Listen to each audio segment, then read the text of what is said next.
So,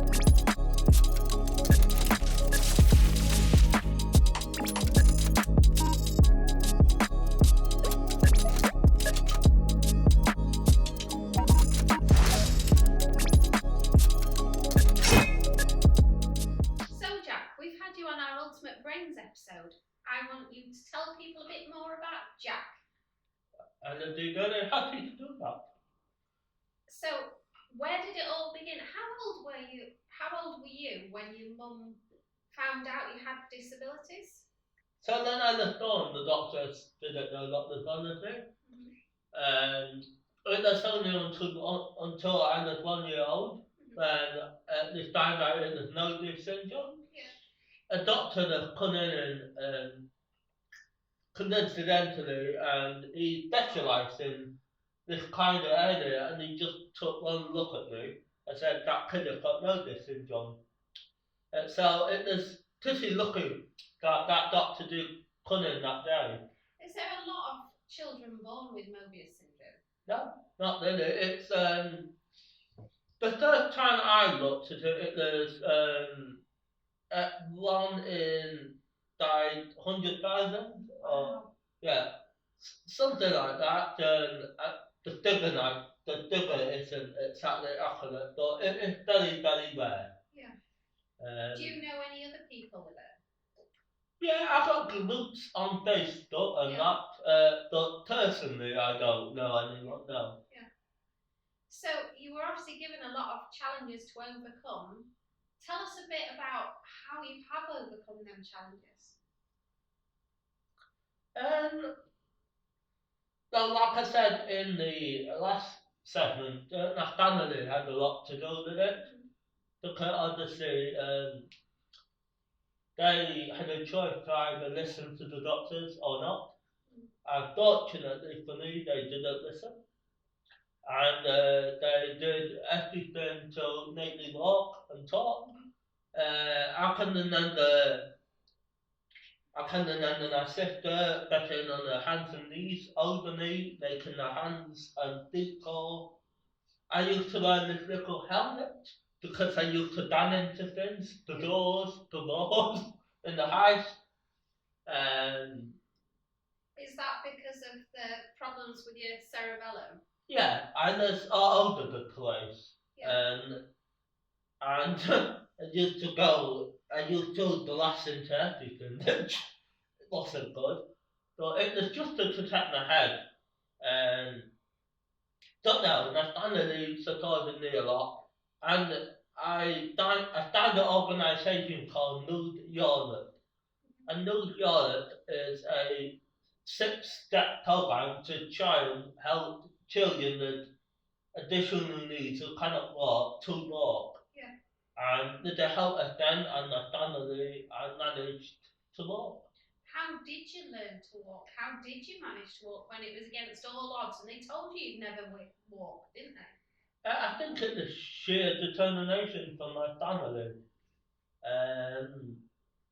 Us Marshalls, especially my mum and me, don't take no for an answer.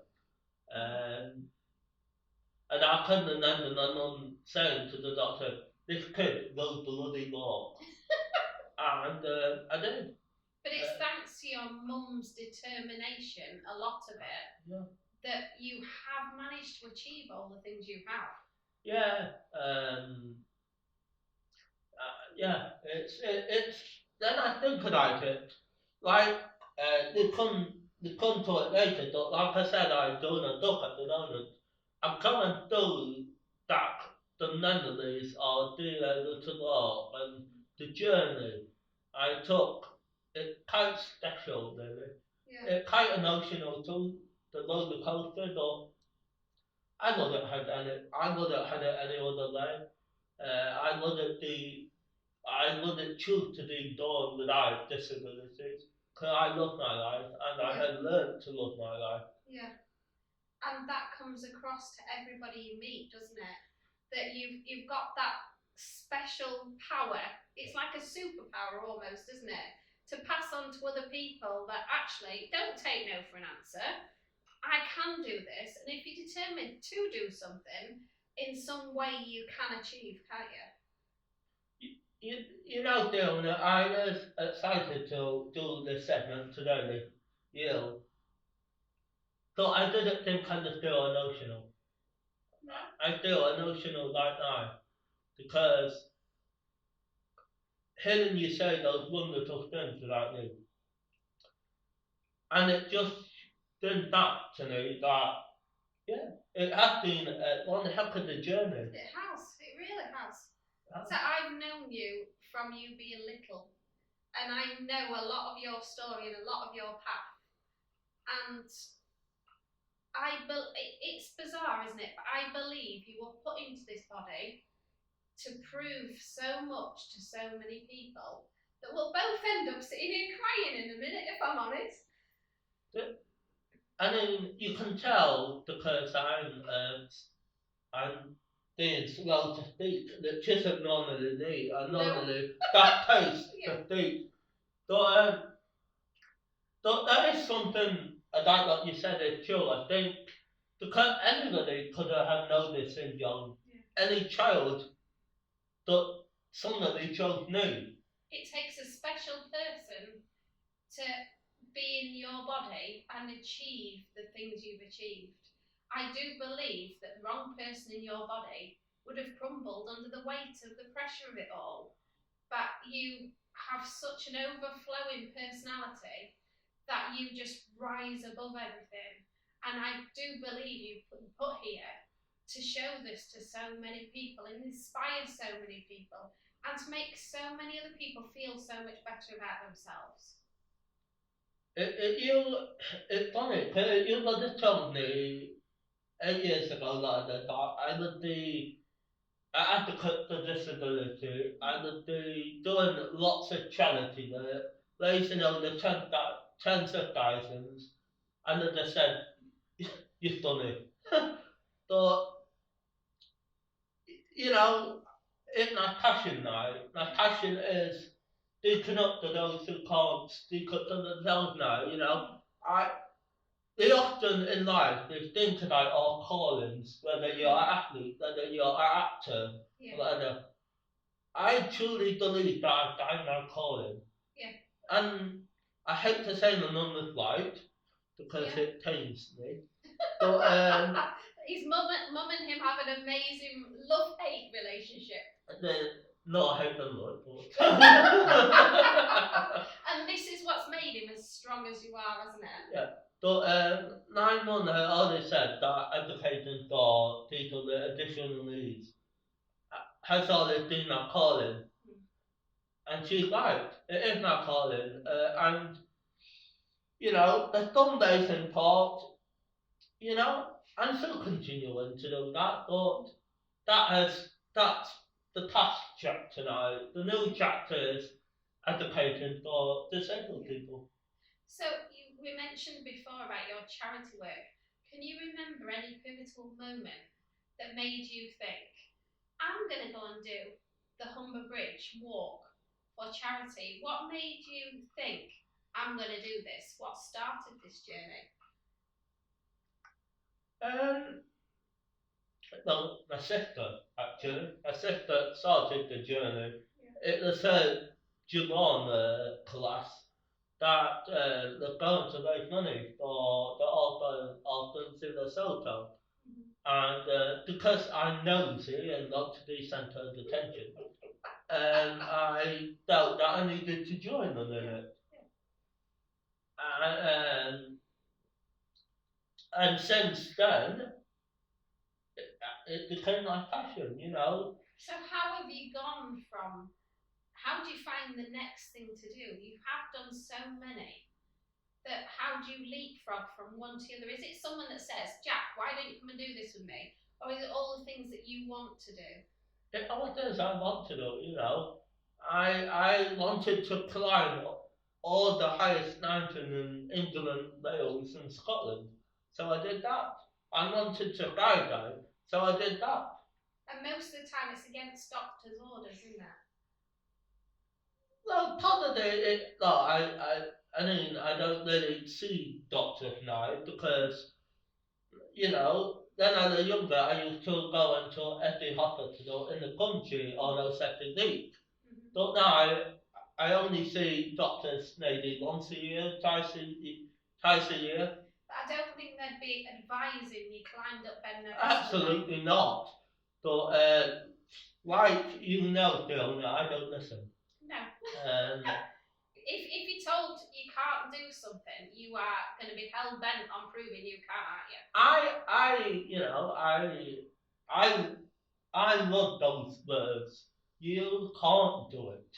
Yeah. That tires me up, and Yeah. that It is gets the fire in your belly, that doesn't is it? that is the worst thing you can say. Or the best thing. Or the best thing in terms of it. For example, I'm not here to upstage my mum, but my mum did say you can't do Ben Nevis. So I went and did it. It took 19 hours. Door of which were in the dark with a little hole into a Delidian. And I got in at like 1 o'clock in the morning. And I couldn't walk the next day and subsequent days after that. Who did you do Ben Nevis with? And no, I've had a lot of support from army people, from McDonnelly, like extended Donnelly, you know. I've got an army called Jack's Army. Yeah. And I don't look to say much because it's in the book. Yes. But, so you'll have to read the book to find out more about that. Yeah, but there are some very special, influential people that I met in my life, and I wouldn't be Jack without them. But the sheer logistics of me climbing Ben Nevis, I would struggle. So there must have been narrow parts. How did you even manage that? I don't know. And then they don't. A lot of planning went into it. Yeah. It's not just a case of climbing down and let go. Not an able-bodied person it would be hard not to plan, but for person with no disability, you have to plan months in advance. The people that you have to get, like specialised people, like army people, to come and help you. Yeah. I am a tall person. I've got big muscles. Yeah. What training did you have to do? Well, I was doing runs at the time, so I was training then. To be honest with you, I forgot because it was such a long time ago. How old were you when you did it? 19. Wow. That isn't long ago, but then you done as much as I've done. Yeah. You forget, and that's selections then. Yeah. What's your favourite thing you've ever done?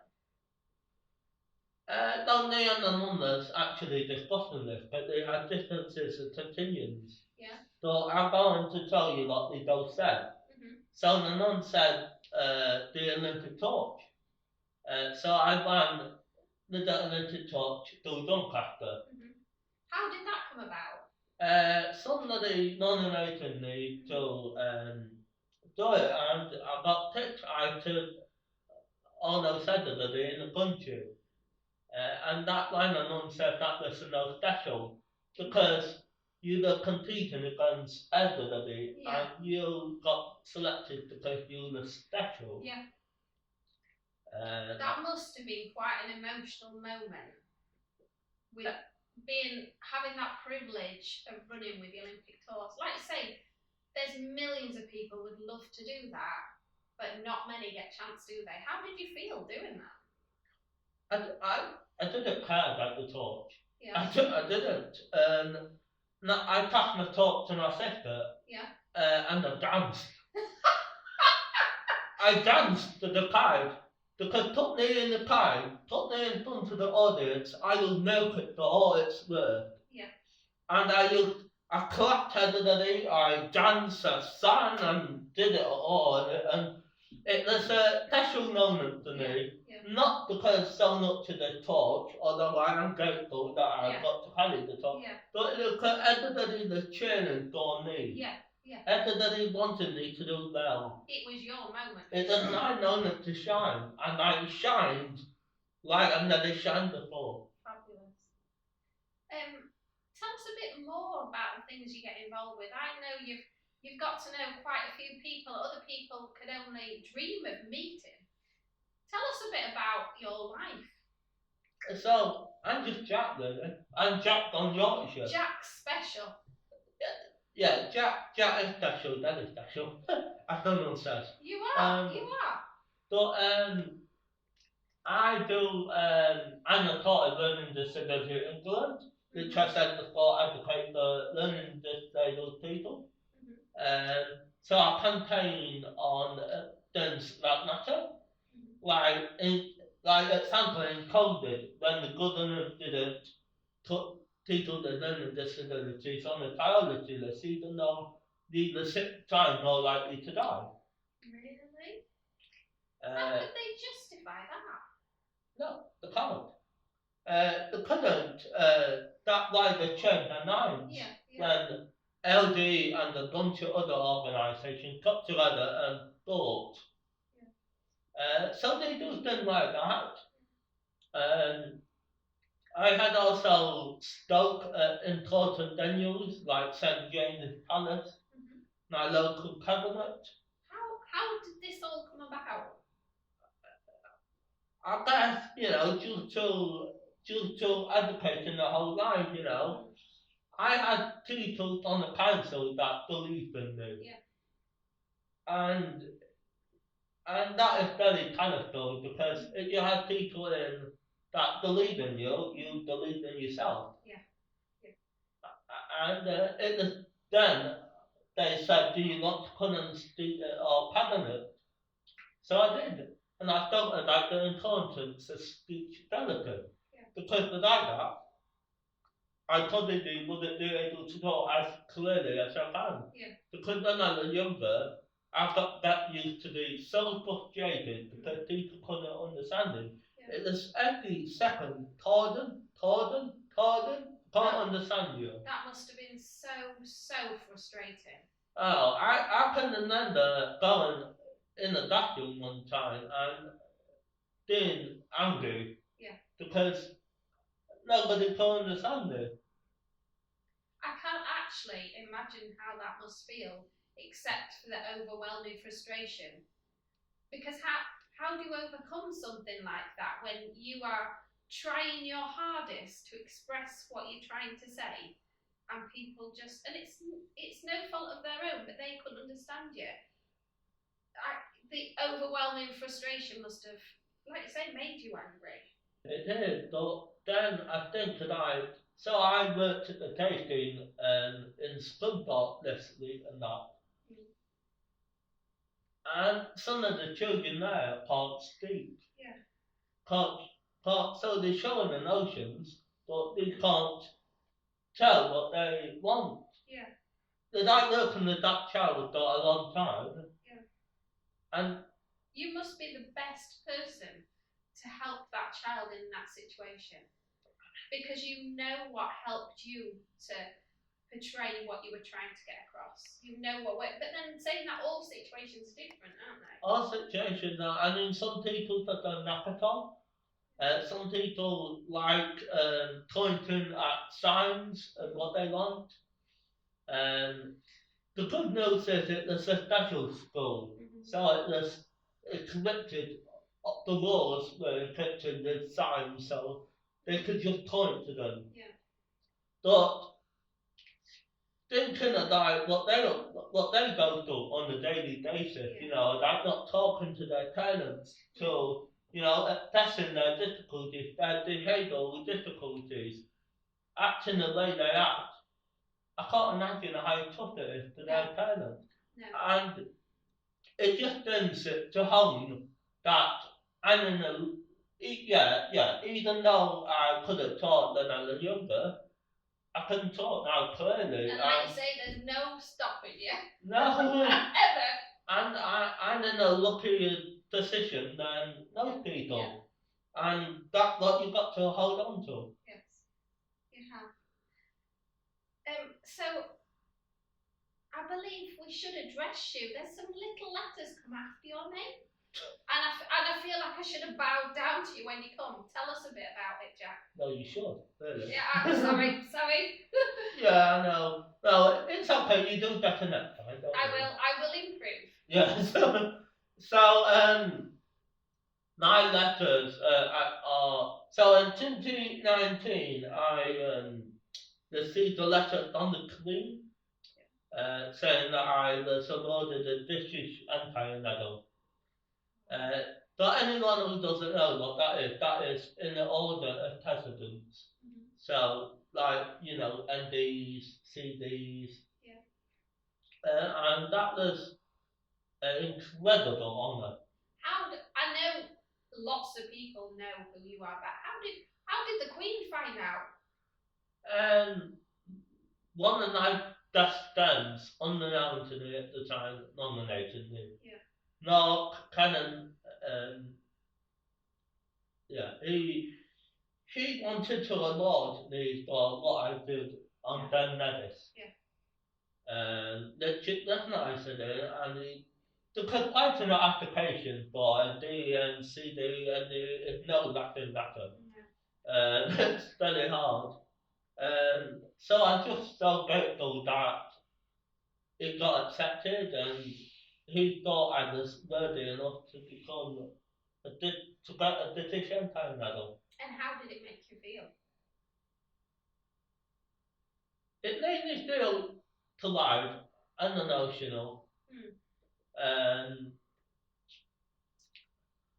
I was excited for the medal, but I was excited that I could belong to that DEM. I could Yeah. at the end of the email, every letter I could say Jack Marshall DEM. It's brilliant. And It's that's absolutely brilliant. Though actually, I don't. No. I don't mention a DEM. What did it involve when you went down to Collective? What was the day like? Because most people only get to dream of these things. No, I didn't. I didn't go to Dublin and Paris to collect it because it was during COVID. Right. So the Yorkshire lieutenant, came to one of my charity doors actually, which was and gave it to me, which was special because all my family and extended family was there. Yeah. And that is the moment I will never forget it. No. But I did go to the garden party at the Coded. Mm-hmm. Yeah, it didn't go well. It didn't go well. No, it was. What did you do, Jack? It was raining, and there was no ketchup. Really? Yes. No. For anybody that knows Jack, you cannot not have Heinz tomato ketchup I know. in the cupboard. No, I mean I was so grateful that to go there, and I was so grateful to get a DM. But no ketchup. That is a crime. You'd have thought that they'd done the research before. You would have thought so, wouldn't you? You came today and you had your can of Coke, did you not? I did. You had the dinner you chose along with your tomato sauce, didn't you? Yeah, don't you tell the truth, Fiona. It was the chip shop. You didn't cook it. Yes, but next time you told me I've got to. But anyway, moving on. Your medal, that is one of many, isn't it? What other accolades have you received? So I had won lots of notable awards. As you should. Yes. Yeah.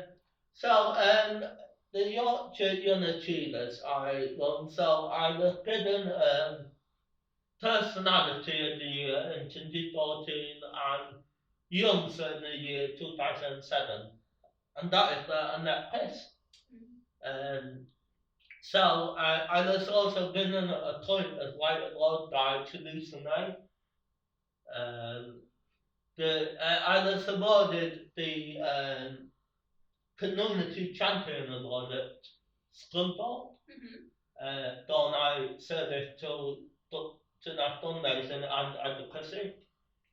So yeah, I had won lots of different awards. And you've met lots of different people through that, haven't you? Oh, I did.